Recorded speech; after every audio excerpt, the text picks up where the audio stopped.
அரியமெண்டா உங்களுக்கு தெரியும், நீங்க லேப்லயோ அல்லது மேத்ஸ்ல படிச்சிருப்பீங்க என்ன அரியத்தினுடைய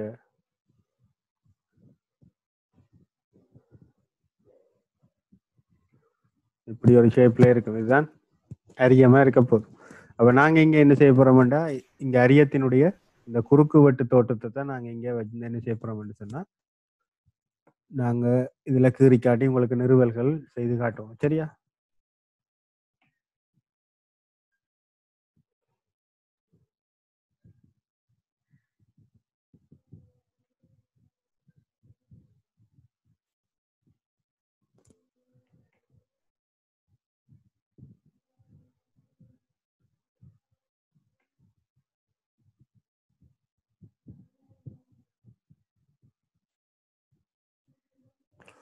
இதை சொல்றது அரிய கோணம்னு சொல்லி சொல்றது.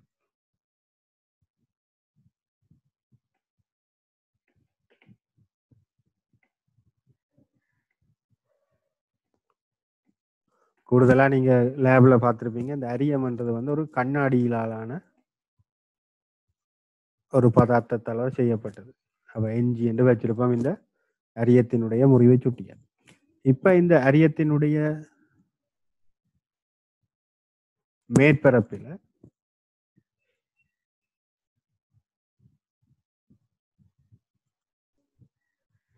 ஒரு ஒளிக்கதிர் வெளியில இருக்கிற ஊடகத்தை நான் வழி என்று வச்சிருக்கிறேன். இந்த ஊடகம் வழி. இப்ப இதுல பாத்தீங்கன்னு சொன்னா ஒளிக்கதிர் ஒன்று வந்து இதுல படுகிற நேரம் இங்க ஒளிக்கதிர் எப்படி முறிவடையுதுன்னு சொல்லி பார்ப்போம்.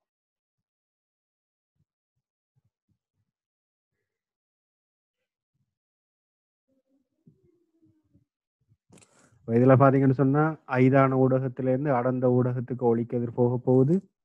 அப்ப இங்க என்ன நடக்க போகுது? செவ்வனை நோக்கி முறிய போகுது.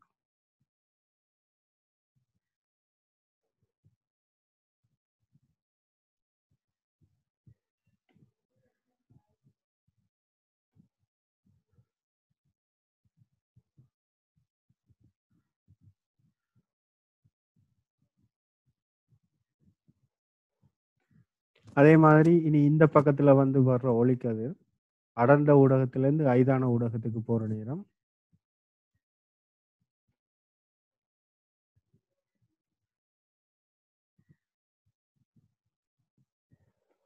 செவ்வனை விலத்தி முறிய போகுது.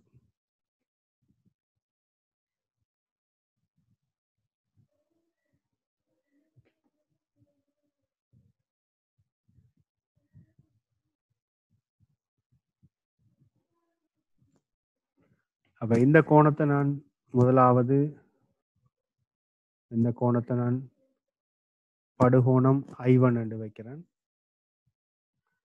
இந்த கோணம் முறிகோணம் R1. இது வெளிப்படுகோணம் I2. இந்த கோணம் R2. உங்கள்ட்ட கேள்வி கேட்பாங்க, இந்த அரியத்தினுடைய முறிவு சுட்டிக்கும் அவதி கோணத்துக்கு, அதாவது அரிய கோணத்துக்கும் படுகோணத்துக்குமான தொடர்புகளை எடுத்துக்காட்டு சொல்லி கேட்பாங்க. மற்றது இதுல இன்னொரு புது விஷயம் பார்க்க போறோம், விலகல் கோணம். விலகல் கோணம் சொன்னா என்னன்னு சொல்லி பார்ப்போம். இப்ப இதுல பாருங்க,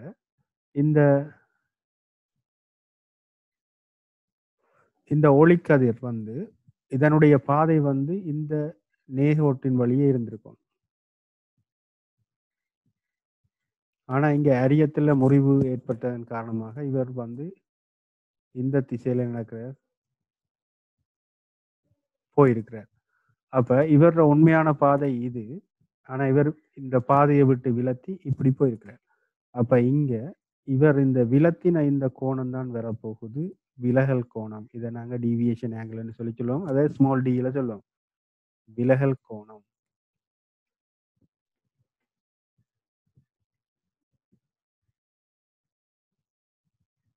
அப்ப இனி இந்த விலகல் கோணத்துக்குமான தொடர்பையும் உங்கள்கிட்ட காண சொல்லி கேட்கலாம். சரியா? அப்ப இப்படியான ஒரு படத்துல உங்களுக்கு இவ்வளவு விஷயமும் குறிக்க தெரியணும். I1, I2, R1, R2 அரிய கோணம் A, மற்றது விலகல் கோணம் D. இப்ப இதுல நான் என்ன செய்ய போறேன்னு சொன்னா உங்களுக்கு சில விஷயங்களை நிறுவி காட்ட போறேன். அப்ப இதுல உங்களுக்கு கோணங்கள் வடிவா குறிக்க தெரியணும். சரியா? ஓகே. இப்ப இதுல பாருங்க. இந்த அதாவது இந்த செங்குத்தோட இந்த செவ்வண்ணோட இந்த படுகோணம் படு கதிர் ஆக்குற கோணம் I1. அப்ப இதுல குத்தெதிர்கோணமா வரப்போகுது. இந்த கோட்டை அப்படியே நீட்டி இந்த கதிரை நீட்டி பார்த்தீங்கன்னா இது செவ்வனோட ஆக்குற கோணம் I1. அப்ப இவ்வளவும் I1 என்று சொன்னால் இங்க இந்த கோணம் R1 என்று தெரியும். ஆகவே எனக்கு இந்த கோணத்தை இப்ப குறிக்க தெரியும் I1 minus R1.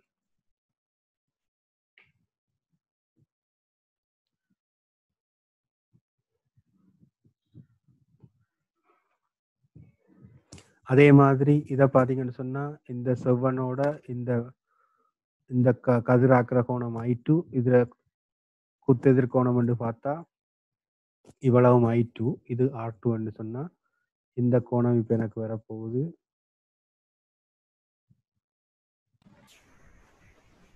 I2 minus R2.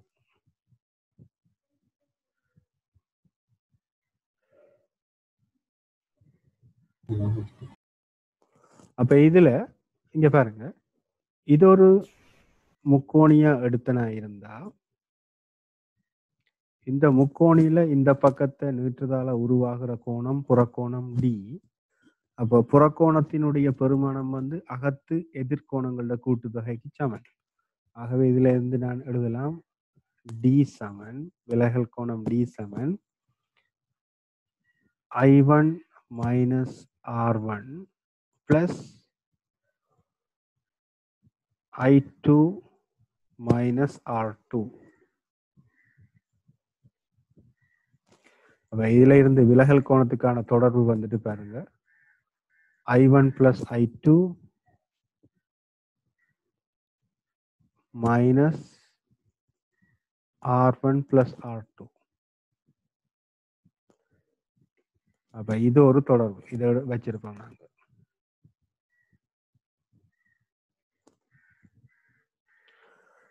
இனி பாப்போம் அரிய கோணத்தை எப்படி சம்பந்தப்படுத்தலாம்னு சொல்லி.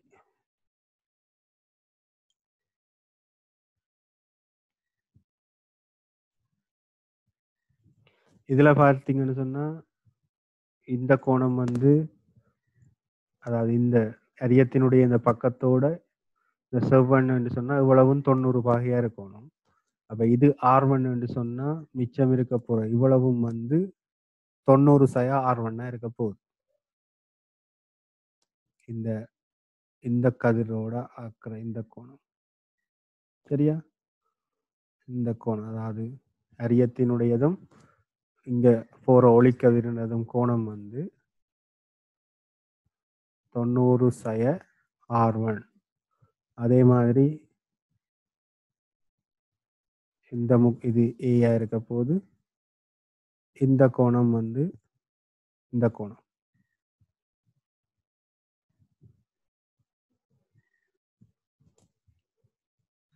இவ்வளவும் R2 வண்டா இவ்வளவும் செங்குத்து தானே, இதுவும் செங்குத்தா இருக்கணும் 90 சய R2.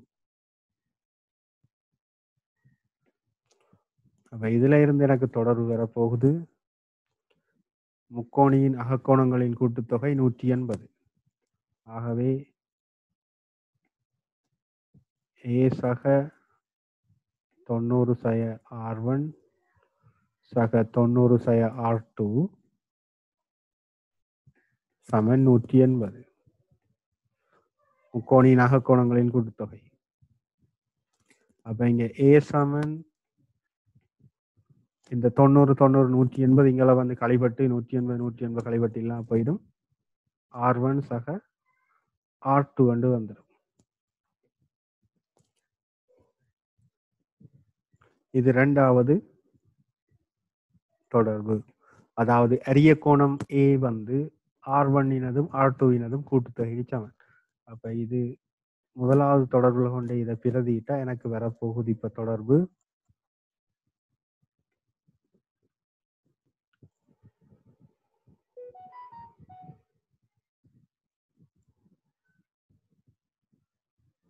D Saman I1 plus I2 minus A. அரிய கோணம் தெரியுமா இருந்தா நீங்க நேரடியாக விலகல் கேட்ட நீங்க எப்படி கண்டு கொடுக்கலாம்.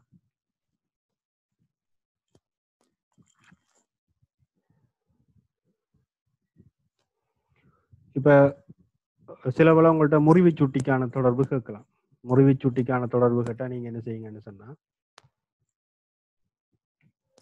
முதல் இங்காலை பக்கம், அதாவது அரியத்தினுடைய இந்த பக்கத்துல ஒளிக்கதிர் படுற நேரம் சினலின் விதியை பாவிச்சு பார்க்கலாம்.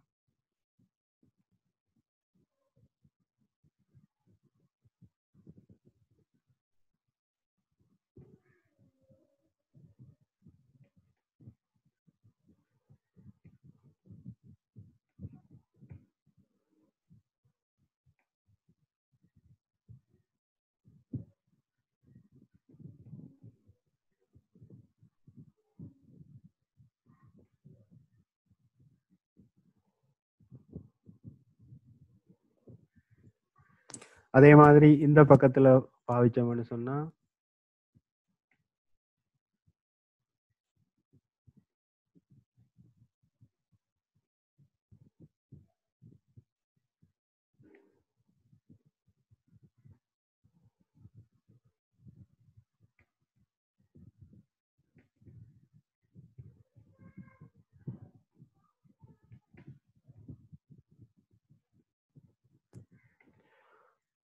உங்கள்ட்ட கேட்கலாம் ஒரு கட்டத்துல இழிவு விலகல் கோணத்தை துணிக.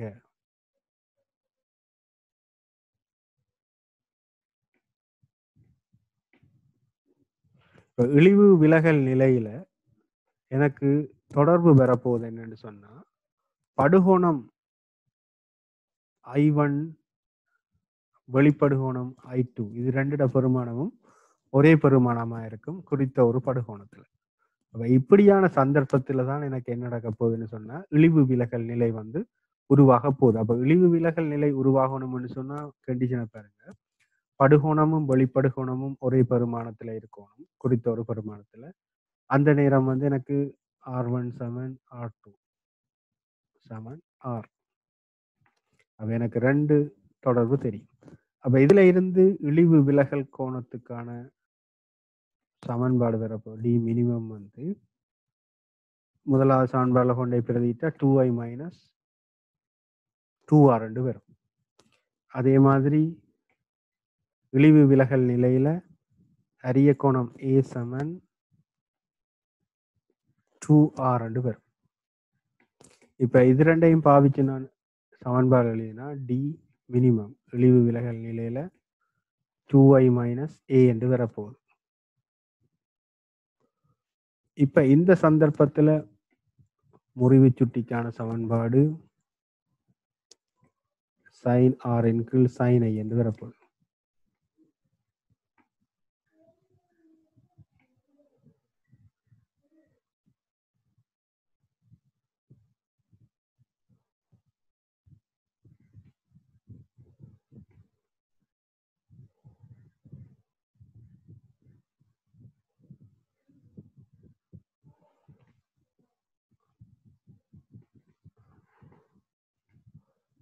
இந்த சமன்பாடுல கொண்டு வந்து நாங்க பிரதிட்டமா இருந்தா எனக்கு தொடர்பு எப்படி வரப்போகுது, sin i இன் கீழ் sin r.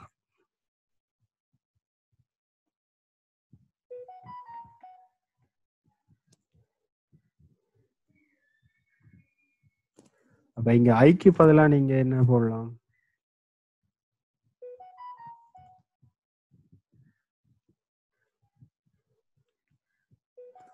இதுல இருந்து நீங்க ஐய எழுவாய் மாற்றம் செய்தீங்களா இருந்தா 2i சமன் டி மினிமம் பிளஸ் A என்று வரப்போகுது. ஆகவே i சமன்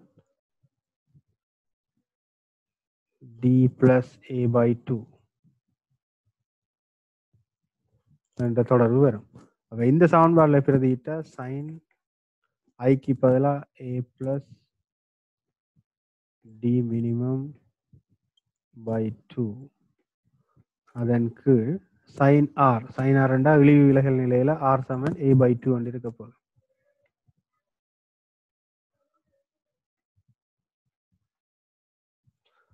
ஆகவே sin a by 2.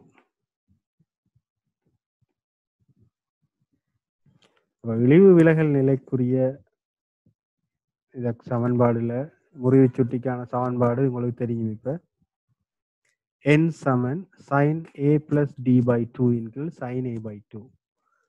இப்ப இந்த இழிவு விலகல் நிலையை வந்து நாங்க பரிசோதனை முறையா திருசியமானியை பாவிச்சு நாங்க என்ன செய்யலாம்னு சொன்னா செய்யலாம். இப்ப இதுக்கான கிராஃப் எப்படி வரப்போகுதுன்னு சொன்னா, உங்களுக்கு அரியத்துல வந்து படுகிற அந்த படுகதிரினுடைய படுகோணத்தை நீங்க மாத்துறதன் மூலம் இங்க இழிவு விலகல் நிலை வந்து எங்களுக்கு வரப்போகுது. இப்படி ஒரு கிராஃப் வடிவத்துல வரும். அப்ப படுகோணத்தை நீங்க மாத்துற நேரம் இப்ப இதுல பாத்தீங்கன்னு சொன்னா இது வந்து விலகல் கோணத்துக்கானது, இது படுகோணத்துக்கான கிராஃப். அப்ப கிராஃப் இப்படி வரப்போகுது.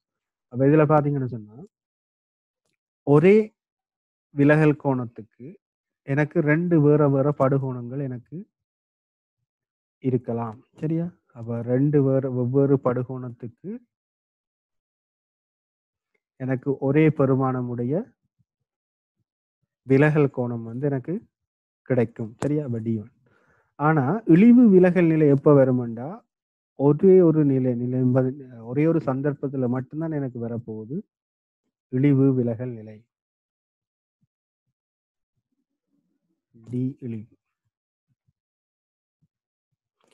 அப்ப இங்க இந்த இடத்துல I1 சமன் I2 அது சமன் I ஆக காணப்பட போகுது. அப்போ ஒரே ஒரு சந்தர்ப்பத்துல தான் எனக்கு இழிவு விலகல் நிலை வந்து உருவாகி இருக்கும். இந்த கிராஃபை வச்சுக்கொண்டே நீங்க ஞாபகம் வச்சிருக்கலாம். இழிவு விலகல் நிலையில I1 சமன் I2 வந்து சமனா இருக்க போது ஒரு குறித்த பெருமானம் ஐக்கு சமனா இருக்க போது. அதே மாதிரி முறைகோணம் வந்து சமன். அப்ப இதுல இருந்து நாங்க இவ்வாறான தொடர்புகளை வந்து நாங்க எடுக்கிறதன் மூலம் முறிவு சுட்டிக்கான சமன்பாடு sin a plus d by 2 over sin a by 2 என்ற தொடர்பு வந்து உங்களுக்கு கிடைக்கப்பெறும். சரியா? அப்ப இந்த சமன்பாடுகளை நீங்க இனி மறக்க கூடாது. இந்த நிறுவல்ல யாருக்கும் எதுவும் டவுட் இருந்தா கேளுங்க.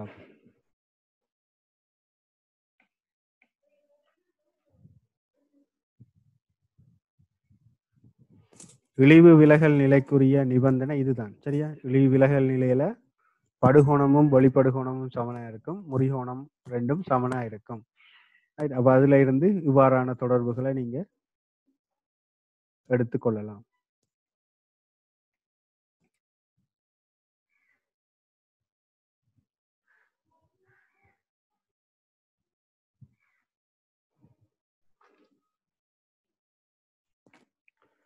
சரி, இனி பார்ப்போம் அரியத்துல முழு உட்தொரிப்பு என்ன மாதிரி நடைபெறுது.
உங்கள்ட்ட கேள்வி கேட்கலாம். என்னன்னு சொன்னா, ஒரு அரியத்துல படுகிற இந்த படுகதிரினுடைய எந்த கோணத்துக்கு இங்க அரியத்தினுடைய இந்த பகுதியில வந்து முழு உட்தொரிப்பு நடைபெறும் சொல்லி கேட்கலாம். அந்த சந்தர்ப்பத்துல நீங்க என்ன செய்யணும்னா, நீங்க அப்படி கேள்வி கேட்கிற நேரம், நீங்க இந்த பக்கத்துல இந்த கதிரினுடைய அவதி நிலைக்குரிய படத்த கீறி, இந்த கோணத்த கண்டுபிடிங்க. சரியா?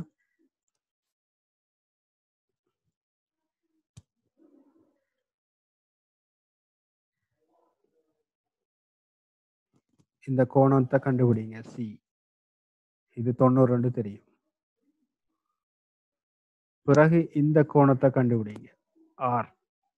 அதுக்குரிய படுகோணம் ஐய கண்டுபிடிங்க. கேள்வி கேட்பாங்க. அரியம் ஒன்றுல முழு உட்கரிப்பு அடையிறதுக்கு அந்த படுகோணம் பட வேண்டிய இழிவு கோணம் என்னன்னு சொல்லி கேட்பாங்க. அப்ப இந்த சந்தர்ப்பத்துல நீங்க என்ன செய்யுங்கன்னா, இப்ப எனக்கு முழு உட்கரிப்பு அடையிறதுக்குரிய முதலாவது பாத்தீங்கன்னு சொன்னா, அவதி நிலை அடைஞ்சுதான் பிறகு என்ன நடக்க போகுது? முழு உட்கரிப்பு நடைபெற போகுது. அப்ப இழிவு கோணம் என்று கேட்டா நீங்க என்ன செய்யுங்கன்னா, அவதி நிலையை எடுங்க. ஸோ அவதி நிலையில எடுத்து இந்த சியை கண்டுபிடிங்க. இது கண்ணாடியினுடைய முறிவு சுட்டி என்று தரப்படுமா இருந்தா, இப்ப அரியம் கண்ணாடியிலால் ஆனது தானே. அப்ப இதை நாங்க என்ஜி கண்ணாடியினுடைய முறிவு சுட்டி என்று எடுத்து செய்தோம்னு சொன்னா, கண்ணாடியினது முறிவு சுட்டி என்ன எவ்வளவு பெருமானம்? 1.5.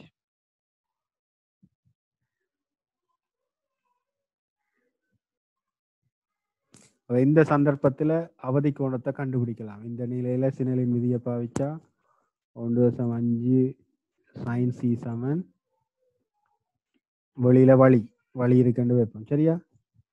அப்ப இந்த இடத்துல sin c-க்கான தொடர்பு வரும் 2/3. ஆகவே c-னது பெருமானம் உங்களுக்கு கிடைக்கும் 41 பாகை 49 கிளையா இருக்கும்.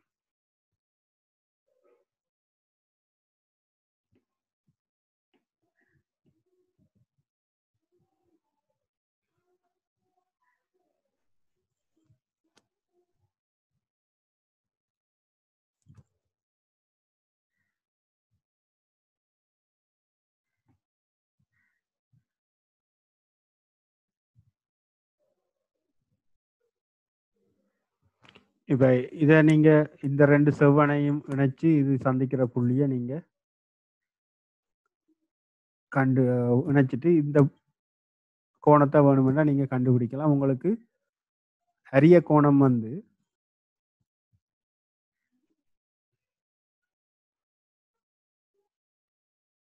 இப்ப அரிய கோணம் உங்களுக்கு தரப்படுமா இந்த பெருமானம் கிட்டத்தட்ட எயிர பெருமானம்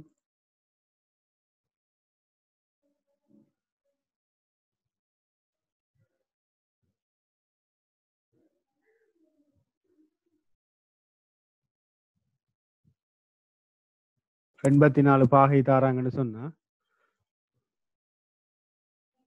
இதனுடைய அகக்கோணங்களோட கூட்டுத்தொகை உங்களுக்கு தெரியும் 360 பாகை. ஸோ வட்ட நாட்பக்களின் படி பார்த்தோம்னு சொன்னா, இந்த வட்ட நாட்பக்களோட எதிர்கோணங்களோட கூட்டுத்தொகை இன்னும் எவ்வளவு கோணம்? வட்ட நாட்பக்கள் 180. அப்ப இது 84 சொன்னா இது மிச்சம் எவ்வளவு இருக்க போகுது? 96 பாகையா இருக்க போகுது இந்த கோணம். சரியா? அப்ப இதை நாங்க ஒரு வட்ட நாட்பக்கள் மாதிரி தான் எடுத்து நாங்க செய்ய போறோம். இது 84ண்டா இது 96 பாகை.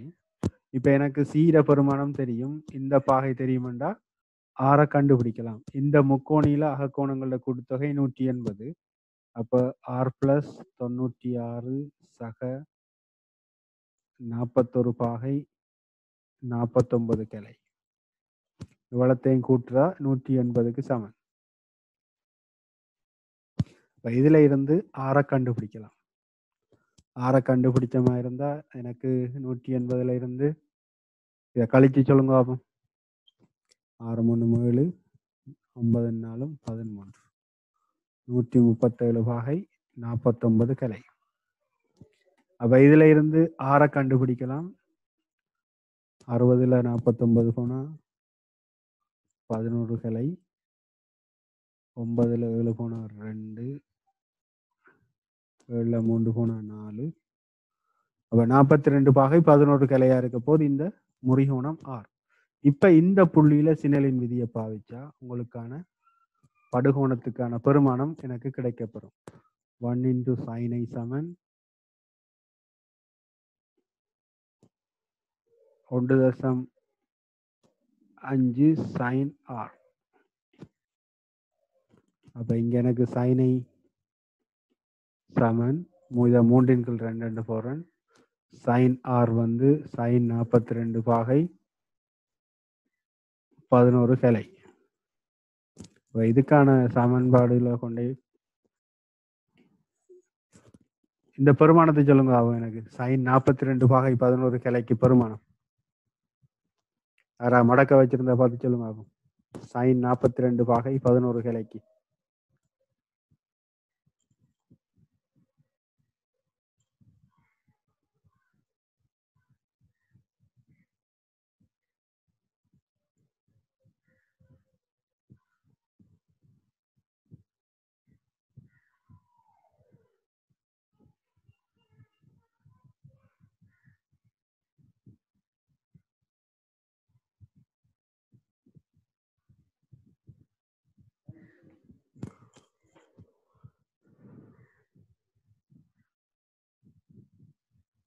சைவசம் 6-7 வருது சார்.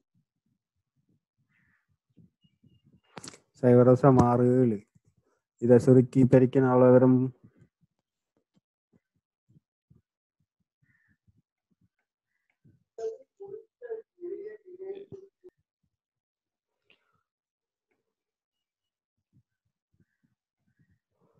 ஸோ சைவரசம் 7.5 சைன் இன்வர்ஸ் சைவரசம் 7.5க்கு கண்டுபிடிச்சு சொல்லுங்க. ஆகும் இதுல இருந்து நீங்க ஐய கண்டுபிடிக்கலாம்.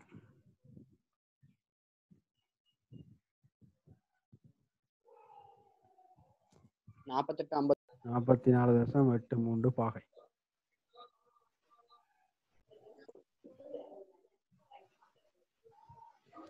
சரியா? அப்ப உங்களுக்கு கேள்வி கேட்டா எப்படி இந்த மெத்தட்ல செய்து கொண்டு போங்க.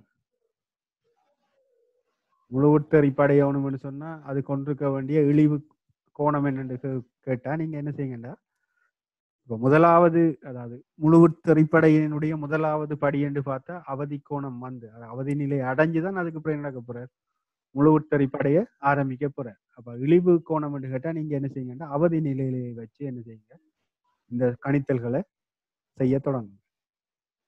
1.5 முறிவு சுட்டியுடைய கண்ணாடியினாலான அரியம் ஒன்றின் அரிய கோணம் 60 ஆகும். அதன் இழிவு விலகல் கோணத்தையும் படுகோணத்தையும் காண்கன்னு சொல்லி கேட்கிறாங்க. அப்ப இதுதான் நாங்க இப்ப பார்த்த விஷயம். என்ன 1.5 முறிவு சுட்டிய கண்ணாடியிலான அரிய கோணத்தின் அரிய கோணம் வந்து 60 பாகை. அரிய கோணம் என்றது இந்த கேபிட்டல் ஏ. இப்ப கேள்வி வந்து இழிவு விலகல் கோணத்தை கேட்கிறாங்க. அப்ப நீங்க என்ன இது ஒரு எஸ்ஏல கேட்டா படத்தை கீறி தரவுகளை குறிச்சு இழிவு விலகல் நிலையில படுகோணமும் வெளிப்படுகோணமும் ஒரே பெருமானம், முறிகோணம் ரெண்டும் ஒரே பெருமானம். ஸோ D7 2i - a என்று அந்த தொடர்பு எழுதி அதுல இருந்து என்ன செய்யணும், தொடர்புகள் எழுதணும். என்ன முறிவு சுட்டிக்கான சமன்பாடு தெரியும். n7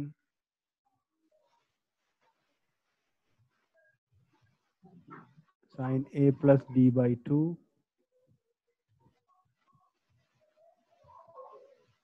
over sin a/2. அப்ப இதுல உங்களுக்கு விளைவு விலகல் கோணம் தெரியாது. அதே மாதிரி படுகோணத்துக்கான சமன்பாடு உங்களுக்கு தெரியும். D7 2i - a.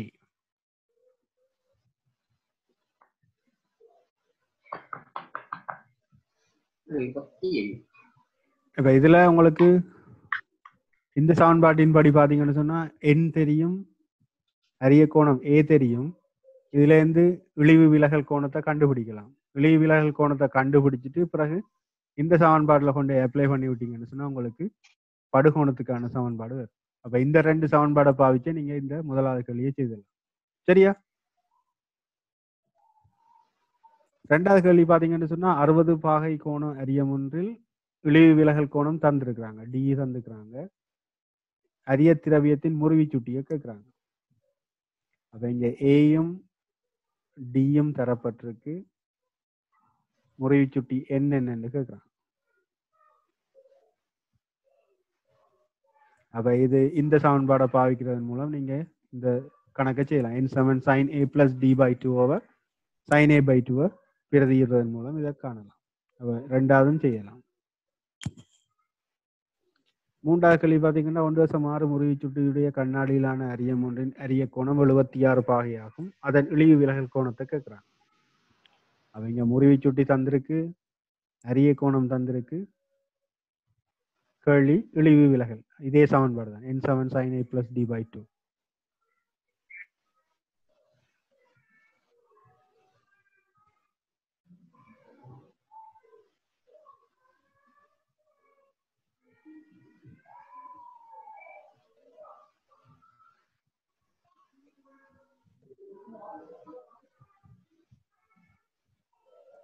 ஓகே, இப்ப இந்த 4வது கேள்வியை பாருங்க. இது உங்களை கொஞ்சம் குழப்புறமா இருக்குமே.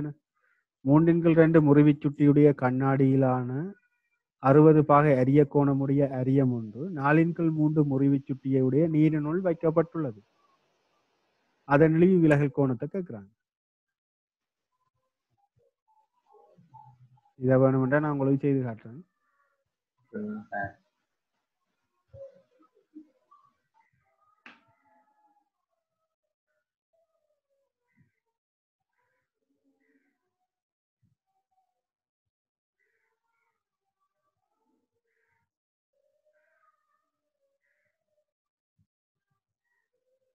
வளமையா நாங்க வெளியில, அதாவது இந்த அரியத்துக்கு வெளியில இருக்கிற ஊடகத்தை வந்து நாங்க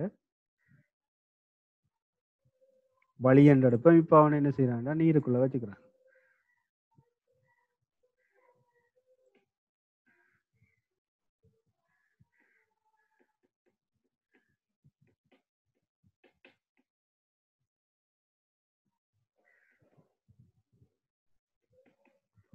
சோ இது நீர், இது கண்ணாடி.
இழிவு விலகல் நிலையில் உங்களுக்கு தொடர்புகள் தெரியும்.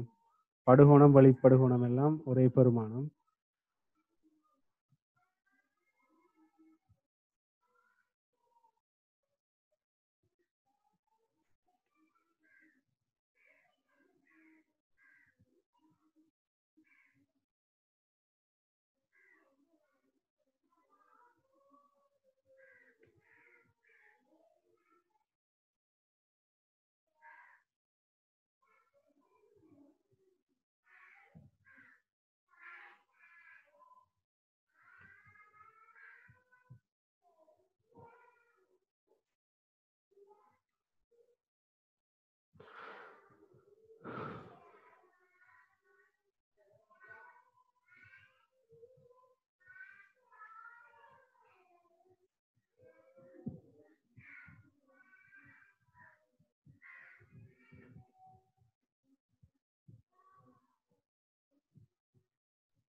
இந்த பெரிய முக்கோணி எடுத்தீங்கன்னா 60 பாகை 90 சய ஆர், இது 90 சய ஆர்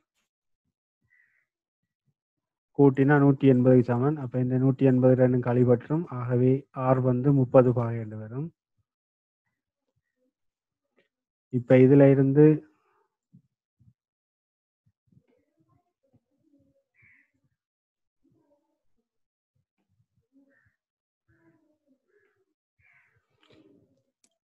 நீங்க எந்த இடத்துல என்ன செய்யலாம்னு சொன்னா சினலின் விதியை பாவிச்சா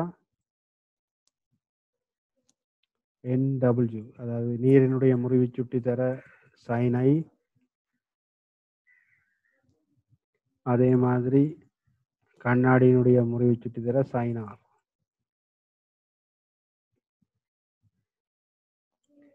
இப்ப NW-ன்றது 4/3 sin I, NG வந்து 3/2 sin R, sin 30 உங்களுக்கு தெரியும் பெருமானம்.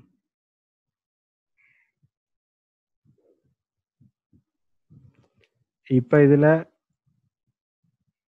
sin 30 பெருமானம் அரை 9/8 தர sin 30 அரை.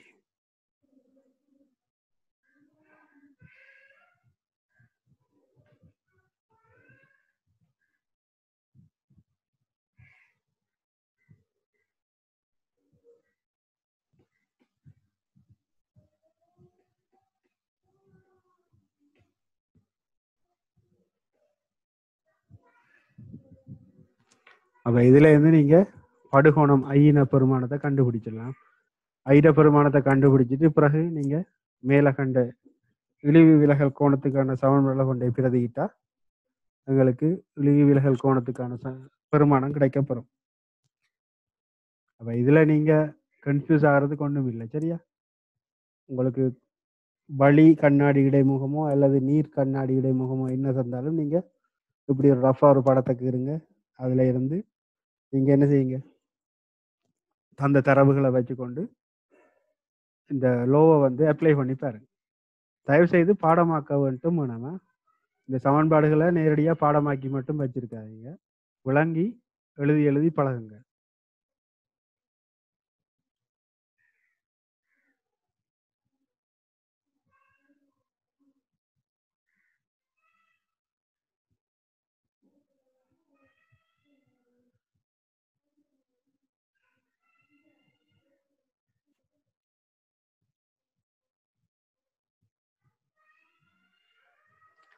அப்போ ஐர பெருமானம் வந்து கிட்டத்தட்ட 34 பாகை, 34.22 பாகைண்டு வரும். இதுல இருந்து டி மினிமத்தில் கொண்டு அப்ளை பண்ண எனக்கு